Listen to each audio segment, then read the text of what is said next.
Araw ngayon ng November 2 Miyerkules hinatid ko ang aking asawa sa Binyan PNR Station dahil hanggang dito lamang sila at pansamantala hindi sila dumidiretso ng Santa Rosa dahil sa epekto ng Bagyong Paeng. Nasa kahabaan tayo ngayon ng Governor's Drive kung saan pabalik na tayo ng Santa Rosa. Wala namang gaanong traffic ngayon ganap na alas 4:55 ng madaling araw. Narito na nga tayo sa boundary ng Binyan at Santa Rosa kung saan ipapakita ko sa inyo ang naging epekto ng Bagyong Paeng.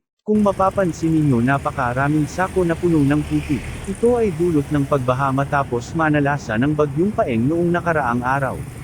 Hanggang sa ngayon ito ay nililinis pa rin dahil sa napakadami at makapal ng putik. Ang tubig dito ay umabot ng hanggang bewang kaya madami ang na-stranded at hindi nakadaan kahit na malalaking sasakyan.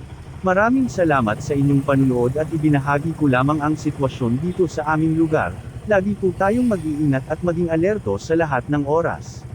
Maraming salamat po.